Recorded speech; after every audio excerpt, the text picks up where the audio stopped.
You were ready. All right. Good choice.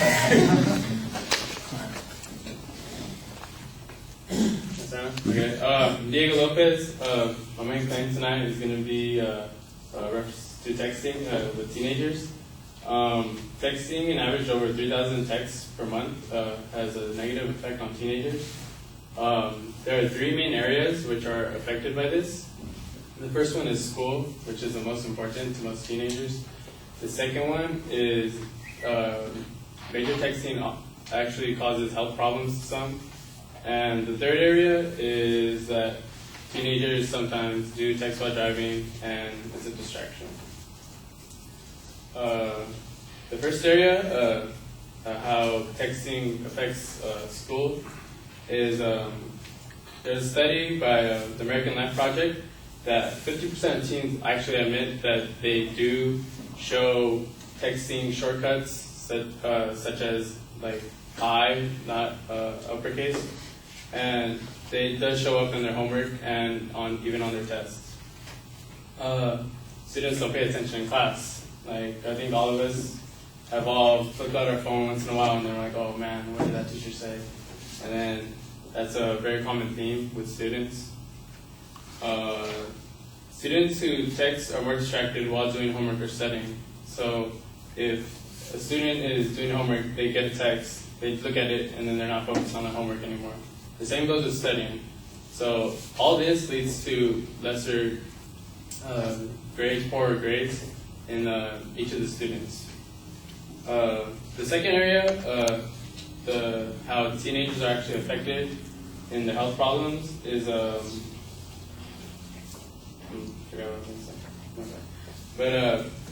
teens who are these texters who are considered hypertexters, and there's actually statistics on WebMD that 40% are more likely to have tried cigarettes than used to spend less time texting. 43% are more likely to be binge drinkers. 41% are more likely to use illicit drugs, and 55% are more likely to have been in a physical fight. And the last most shocking one was nearly 3.5 times are more likely to have sex. So all this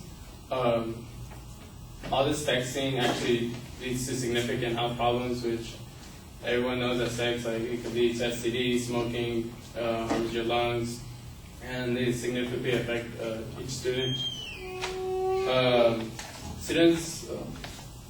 Students are also more sleep deprived. While maybe we're texting in bed and we're trying to go to sleep, texting actually energizes teens more than put us to sleep. So while on average we should be getting 9 hours of sleep, we often only manage 7.5, and for college students it's significantly less.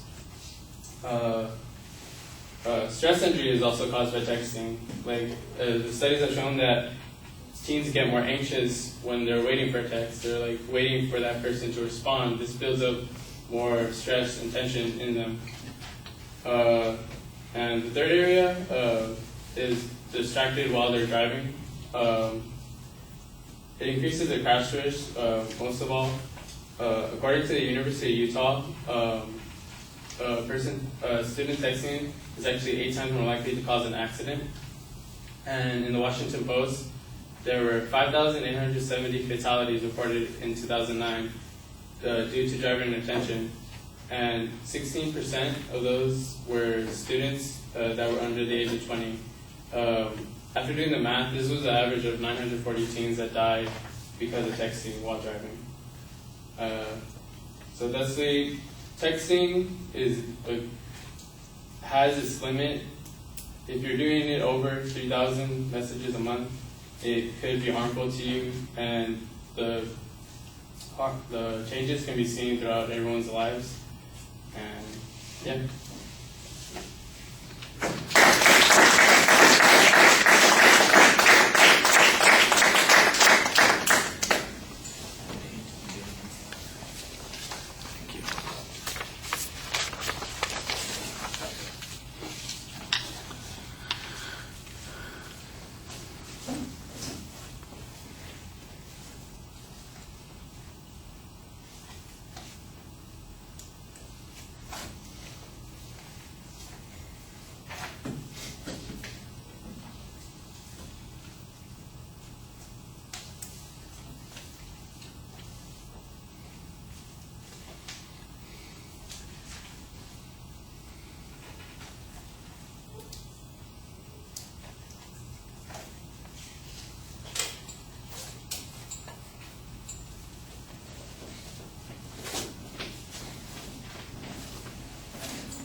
All right, Diego, let's start off with a couple of things that went pretty well. I thought that you laid out the secondary structure of your speech pretty clearly. You signposted each of those points when you got to them in the body of the speech.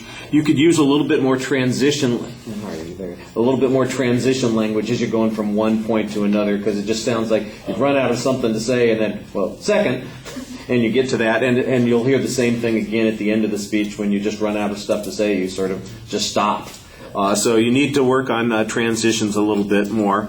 I thought you had some interesting statistical information. I do think that you did some calculation there in that last one, trying to quantify the number of teenagers who are killed while texting. I'm not sure that you can make the inference that you're talking about from the numbers that you had, but at least I could see the way that you were trying to proceed with that, so that was not too bad.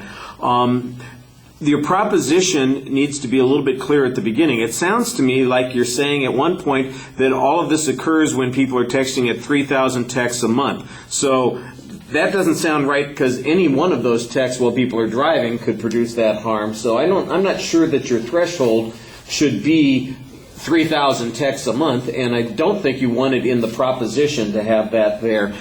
So you need something that's a little more general in nature about the dangers of texting. I think that some of the dangers may occur as students, or I say students, but as younger people text more frequently. You mentioned some hypothetical examples about studying and distraction, but you're very dependent on hypothetical examples there. It doesn't sound like there's a lot of research to back any of that up.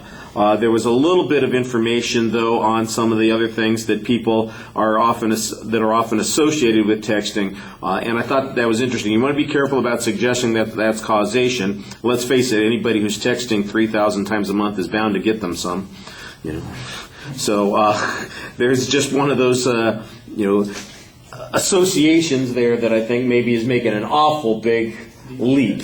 But I can see the point that you're saying. In other words, maybe the argument here is, look, a lot of behaviors that are potentially destructive are indicated by high-frequency texting. It's not so much that the texting is causing it, but it may be an indicator that somebody has some other problem, whether it's an attention problem or they have social maladjustment or something like that, and maybe texting is a giveaway of it. It's hard for me to imagine that texting that much causes people to drink more, unless you've got some explanation for it. For instance, that means they go to more parties, or something along those lines. Otherwise, it just seems a little bit open.